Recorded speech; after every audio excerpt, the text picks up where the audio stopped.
বালুরঘাট শহর তৃণমূল যুব কংগ্রেসের ডাকে প্রতিবাদ সভা 24শে মার্চ সোমবার বিকেলে বালুরঘাটের হিলিমোড়ে দক্ষিণ দিনাজপুর জেলা তৃণমূল যুব কংগ্রেস কমিটির নির্দেশে বালুরঘাট শহর তৃণমূল যুব কংগ্রেসের ডাকে ধর্মীয় মেরুকরণকে হাতিয়ার করে রাজনৈতিক স্বার্থে বাংলাকে অশান্ত করার চক্রান্ত, বিরোধী দলনেতার অসাংবিধানিক রাজনৈতিক মন্তব্য এবং বাংলার ভোটার লিস্টে ভুয়ো ভোটার ঢোকানোর চক্রান্তকে ধিক্কার জানিয়ে প্রতিবাদ সভা অনুষ্ঠিত হলো। এই প্রতিবাদ সভায় জেলা তৃণমূল কংগ্রেসের সকল স্তরের নেতা ও কর্মী এবং সমর্থকদের পাশাপাশি বহু সাধারণ মানুষ উপস্থিত ছিলেন। হানাহানি বাঁধাবার জন্য নয়, মানুষের মধ্যে রক্ত ছড়াবার জন্য নয়।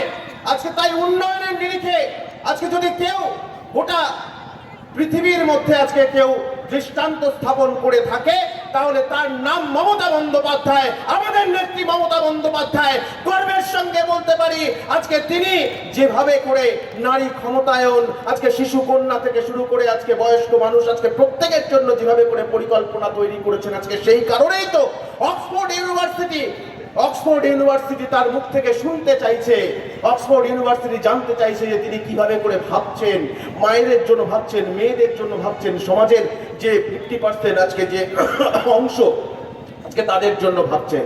আজকে সেই কারণেই কই অন্য কোনো মুখ্যমন্ত্রীরা তো আমেরিকায়, লন্ডনে তারা তো বক্তৃতা করার জন্য ডাক পান না, ডাক পান কে? মমতা বন্দ্যোপাধ্যায়, আমাদের নেতা অভিষেক বন্দ্যোপাধ্যায়। মনে রাখবেন, সেবাশ্রয়ের মাধ্যম দিয়ে তিনি দৃষ্টান্ত স্থাপন করেছেন যে কিভাবে করে একজন জনপ্রতিনিধির দায়িত্ব কর্তব্য পালন করতে হয়, কিভাবে করে মানুষের পাশে থাকতে হয়, কিভাবে করে মানুষকে পরিষেবা দিতে হয়। আজকে সেই দৃষ্টান্ত তিনি স্থাপন করেছেন। আজকে সেই পথই আমাদের পথ, সেই পথই আমাদের আগামী চলার পথ। আজকে তাই সেই মমতা বন্দ্যোপাধ্যায়, অভিষেক বন্দ্যোপাধ্যায়ের আদর্শকে পাথেয় করে, তাদের দিক নির্দেশকে পাথেয় করে আমরা আগামী দিনে আরো বৃহত্তর লড়াইয়ে যাব এই বিজেপির বিরুদ্ধে, এই ভাইরাসটার বিরুদ্ধে। আমি এবার অনুরোধ করব আমার এবং সর্বোপরি প্রতিনিয়ত আমার কণ্ঠস্বর নাগরিক এই অঞ্চলের যদি মানুষ সমাজ সচেতন গণতন্ত্রী মানুষ সকলকে একযোগে স্থান দিয়েছে।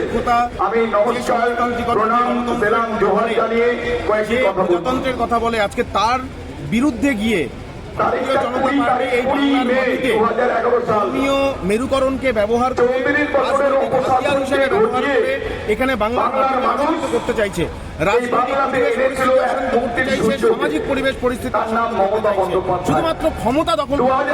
এই ধরনের কারণে তারা এত বড় ক্ষতি বাংলার তথা দেশের করতে চাইছে। আজকে তার প্রতিবাদ জানিয়ে আমরা বালুরঘাটের মাটিকে গোটা জেলা জুড়ে দিলাম এবং আজকে জেলা জুড়ে এবং ব্লক চলবে এবং আমাদের এই প্রতিবাদ মঞ্চ থেকে আমরা ভারতীয় জনতা পার্টির দল তথা আমাদের সেই দলের যে রাজ্য এখানকার সাংসদ সুকান্ত বাবুর উদ্দেশ্যে আমরা এটা জানতে চাই। আমরা তাকে একটা গোলা চিঠি দিচ্ছি। এই গোলা চিঠিতে আমরা জানতে চাই যেভাবে করে তার দল ধর্মীয় মেরুকরণকে হাতিয়ার করে রাজনীতির আঙিনায় তারা হত্যাজনকভাবে বাংলাকে অশান্ত করতে চাইছে, যেভাবে করে বিরোধী দলনেতা অসাংবিধানিক মন্তব্য করছে, সংবিধানের বিপক্ষে গিয়ে মন্তব্য করছে রাজনৈতিক, আজকে সেটাকে সমর্থন করে আমরা দেশের নাগরিক হিসাবে আমরা জানতে চাই। তাকে উত্তর দিতে হবে, তাকে তার বক্তব্য পরিষ্কারভাবে বলতে হবে। চিঠি পাঠানো হবে, আমরা প্রত্যেকটা চিঠি রাজ্য সভাপতির কাছে আমরা পাঠাবো। আমাদের সমস্ত যুব থেকে শুরু করে আরো পার্টির সমর্থক সবাই আসছেন এবং আগামী প্রত্যেকটা সভাতে যারা আসবেন আমরা প্রত্যেকে এই চিঠি আমরা তাকে পাঠাবো।